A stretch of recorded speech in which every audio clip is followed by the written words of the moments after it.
आदाब नाज़रीन, इस वक्त की खास खबरों में इस्तकबाल है आपका। वज़ीर-ए-आज़म नरेंद्र मोदी आज अपने पार्लिमानी हल्के वाराणसी का एक रोज़ा दौरा करेंगे, जहां वो 30 से ज़्यादा मंसूबों को कौम के नाम वफ़ करेंगे। इन मंसूबों में काशी हिंदू यूनिवर्सिटी में 430 बिस्तरों पर मुश्तमिल सुपर स्पेशलिटी सरकारी अस्पताल और 70 बिस्तरों पर मुश्तमिल दिमागी इलाज वाला अस्पताल शामिल है। वज़ीर-ए-आज़म श्री जगत गुरु विश्व आराध्य गुरुकुल की सदी तकरीबात के ख़तामी प्रोग्राम में भी हिस्सा लेंगे। वो श्री सिद्धांत शिखामणि ग्रंथ के 19 ज़बानों पर तर्जुमा और इसके मोबाइल ऐप को भी लॉन्च करेंगे। इसके बाद वज़ीर-ए-आज़म मोदी पंडित दीनदयाल उपाध्याय यादगारी मरकज़ को भी कौम के नाम वफ़ करेंगे। वज़ीर-ए-आज़म पंडित दीनदयाल उपाध्याय के 63 फुट लंबे मुजस्मे की नकाब कुशाई करेंगे। वज़ीर-ए-आज़म वीडियो लिंक के जरिए IRCTC की महाकाल एक्सप्रेस को रवाना करेंगे। ये ट्रेन अहम मजहबी मकामात वाराणसी, उज्जैन और ओंकारेश्वर को जोड़ेगी। आम आदमी पार्टी के कन्वेनर अरविंद केजरीवाल आज तीसरी बार दिल्ली के वज़ीर आला के ओहदे का हलफ लेंगे। दिल्ली के लेफ्टिनेंट गवर्नर अनिल बैजल वुज़रा को ओहदे और राजदारी का हलफ दिलाएंगे। केजरीवाल ने अपने साबका हुकूमत के सभी काबीनी वुज़रा को बरकरार रखने का फैसला किया है।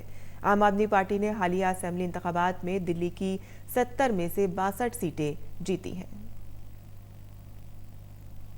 नक्ल मकानी करने वाले जानवरों, परिंदों और दीगर जानदारों की नस्लों के तहफ़्फ़ुज़ के सिलसिले में 13वीं कॉन्फ्रेंस ऑफ पार्टीज यानी कि COP 13 गुजरात के गांधीनगर में मुनक़िद की जाएगी। 17 फरवरी से 22 फरवरी तक जारी रहने वाली कॉन्फ्रेंस COP 13 में दुनिया के कई मुल्कों के नुमाइंदे शिरकत करेंगे और तेज़ी से मादूम हो रही नस्लों के तहफ़्फ़ुज़ के बारे में तबादला ख्याल करेंगे।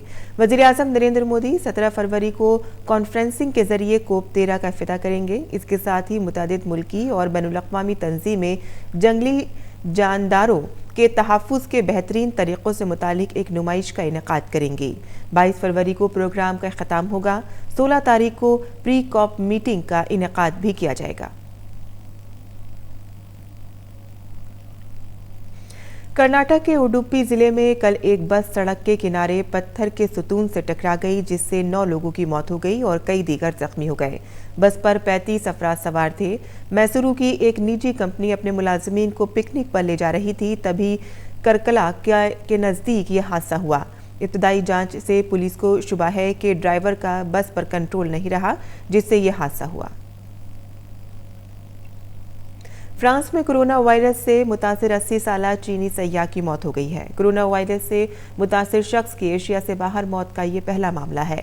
फ्रांस के वजीर सेहत एग्नेस बोजेन ने कहा है कि ये मरीज जनवरी के आखिरी हफ्ते से पेरिस के अस्पताल में दाखिल था। चीन में कोरोना वायरस की जद में अब तक 67,000 लोग आ चुके हैं।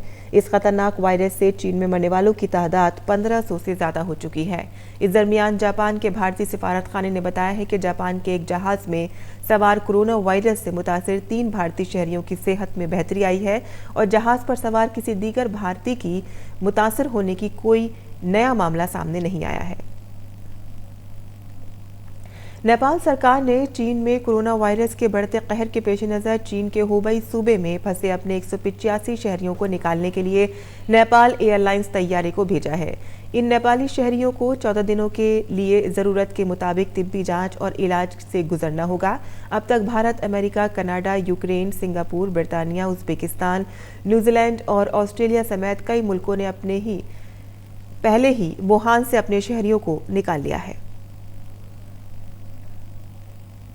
यमन में सऊदी अरब और हौसी बागियों के दरमियान रस्साकशी बढ़ती जा रही है। जुम्मे को सऊदी अरब ने अपना तैयारा क्रैश होने के बाद यमन के शुमाली सूबे अलजौफ में हौसी बागियों के ठिकानों पर हमला कर दिया, जिसमें कम से कम 32 लोग मारे गए। यह हमला सऊदी अरब की ज़ेर क़यादत फ़ौज ने किया। हालांकि अभी तक ये वाज़ेह नहीं है कि फ़ौजी इत्तेहाद का ये लड़ाका तैयारा क्रैश हुआ है या उस पर हमला किया गया है। ताहम बागियों का कहना है कि उन्होंने सतह से फिजाइया में मार्क करने वाले जदीद किस्म की मिसाइल से तैयारे को मार गिराया है। और भारत की भावना जाट ने नए नेशनल रिकॉर्ड के साथ टोक्यो ओलंपिक 2020 के लिए क्वालिफाई कर लिया है। भावना ने रांची में मुनक़िद नेशनल चैंपियनशिप में 20 मीटर पैदल चाल जुमरे में ये रिकॉर्ड बनाया। भावना ने 1 घंटा 29 मिनट 54 सेकंड के वक्त के साथ गोल्ड मेडल हासिल किया है। इस वक्त की खास खबरों में फिलहाल इतना ही। इजाज़त दीजिए। आदाब।